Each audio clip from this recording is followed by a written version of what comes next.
Hello, guys. Welcome to another episode of the Weekly Feedback. I'm your host, Caveman PRDR, and today I wanted to go over a couple of bigger things that are coming up regarding Destiny 2, including a look at this week at Bungie, a look at one of the what seems to be this weekly cycle of dev blogs that are being released on Wednesdays before TWAB.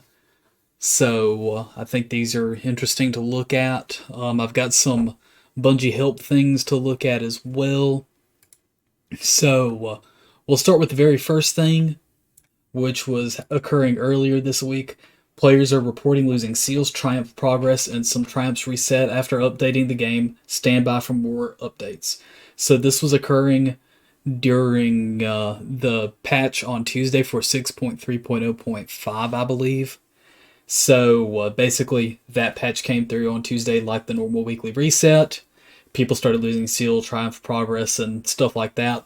So they actually had to shut off Destiny for like 17, 18 hours or something like that. But on the 24th, they were still investigating the issue, and pretty much throughout the night, servers weren't on, so people couldn't play. So the following Wednesday, 8:20 Pacific Standard Time, the or sorry, they had to actually do a rollback of the 6.3.0.5 hotfix. So they actually had to implement a new one, 6.3.0.6. Yada yada yada numbers. Anyway, they had to reset the rollback, or they had to roll back progress that was made a few hours before, and they did end up resolving the issue with the missing seals and triumphs, so that was clutch. It just took one bad night of, or one night of Destiny not being available to play. So we had that. I'm going to go over some other things real quick. Thanks for your patience during our recent downtime. As of 7 a.m. Pacific time today, Destiny 2 has been up and running with all character information restored. More details of this incident, why it happened, and its resolution in the thread below. So this is actually referring to the person that lost their character. Basically, the Destiny 2 team, which is the new account that's made for all community managers to use, I believe. They have this thread on this account, so basically, this is just them explaining it. I'm not going to go over every little detail, but just for if y'all were interested, y'all can find it under Destiny 2 Team for that Twitter handle. I'm going to go over some other things. Some other news that was on Twitter, including Resilience getting a nerf in Lightfall, or a probably a little bit of a rework in Nightfall, where tier 10 goes down to 30% instead of the 40% damage reduction buff. So they're probably, and that, as it also states, Bungie states that they're adjusting lower tier values so that the player isn't penalized for not running 100 Resil at all times. So I imagine they're going to change up the scaling, how it is from tier 0 to tier 10, maybe give some more along the front end, and then obviously cap it out at 30% at tier 10, which is cool. They found this information, or I think Destiny Tracker got this information from a dev interview, if I'm not mistaken. Don't really know where this interview came from, but anyway, this is going to be a good, healthy change, in my opinion. So a couple of other things. One big thing to really note, in my opinion, Cool Guy did a airborne effectiveness video that kind of showed or explained a little bit more about how airborne effectiveness was working before this most recent update, and now he has actually released a follow-up video, which I will post in the description down below, on how AE is going to start working from 6.3.0.6, which we are currently on, moving forward. So he goes over some values for things, and I think it's a very good breakdown if you need to know or are interested in building in the airborne effectiveness for PvP. Specifically, I highly recommend watching this video. So now we'll move on to the weekly dev blog. Economy updates and more coming in Nightfall. Umbral Engrams are being sunset in Season 20. We're going to move to a seasonal content Engram type system. So let's say next season is season of the Siva. It'll be a Siva Engram, basically. So the Engrams are getting their own seasonal stamp. Kind of like how we already have seasonal Engrams. Anyway, no more Umbrals. 801 wares. 801 is going to sell shaders now. So, yeah, after some future update.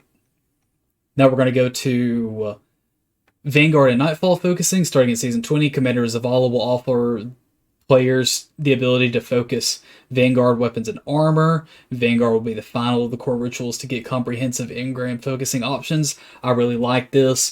There are weapons in here I would not mind focusing. IMO Xenoclast is good. I use one for PvE. It's a workhorse. I like it. I think Roll Entry may not be that bad. Empty Vessel is good for a blinding nade launcher if you need one. I'm a big fan of the Fortissimo. I would like to get a God Roll for the Slug for it. Pure Poetry is a 120. I think can get good rolls. I would like to have a God Roll for it as well.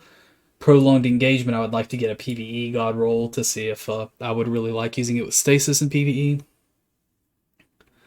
Zavala's focusing options will expand further during the following seasons. So, yeah, he's going to get the Gambit Crucible treatment. So, on to Nightfall weapon focusing. Nightfall weapons can be focused by Zavala now.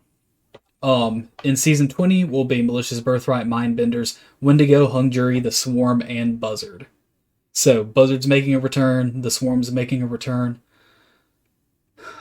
Adept Nightfall Ciphers. So when you do a GM, if you do a plat clear, you get 2 ciphers. If you do a gold clear, you get 1. Silver, you get 0. I'm not going to go over all the details, but basically when you complete a GM at one of these difficulties, you'll either get 1 or 2 or 0 adept ciphers. And then you can use these ciphers to focus on an adept version of a Nightfall weapon at Zavala. So that's kind of sick. Then they have these costs for the Nightfall weapon at base. Then they have cost for the adept versions. Zavala is also going to have his own exclusive engram now, kind of like how Crucible and Gambit has their own. So they're going to be using that as currency as well. Focusing costs. Zavala will offer a single adept Nightfall weapon for focus each week. So whichever one is the weekly one in the rotation, that will be the only one available to get at the Nightfall, like how Zur is at Trials. You get the idea. So let's say this week is Malicious Birthright Adept. That will be the only one available that is Adept to refocus for that week.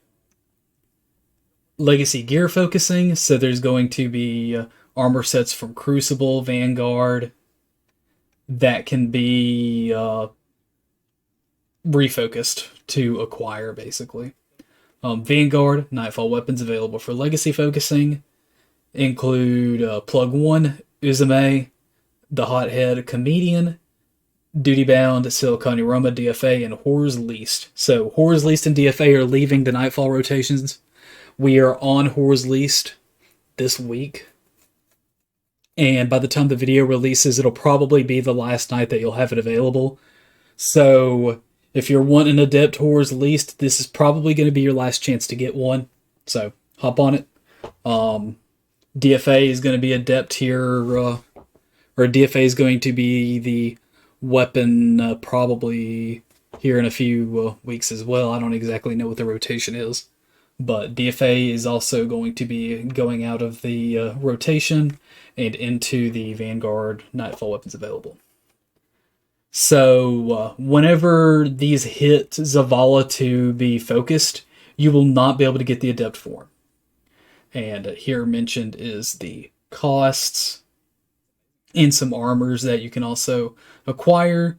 Same things for Gambit. There are 2 armor sets. And Iron Banner, there are going to be some legacy focusing things, including Archon's Thunder, Reese Walker, Occluded Finality, Forge's Pledge, Peace Bond, and Frontier's Cry. Personally, don't really care about most of them, to be honest.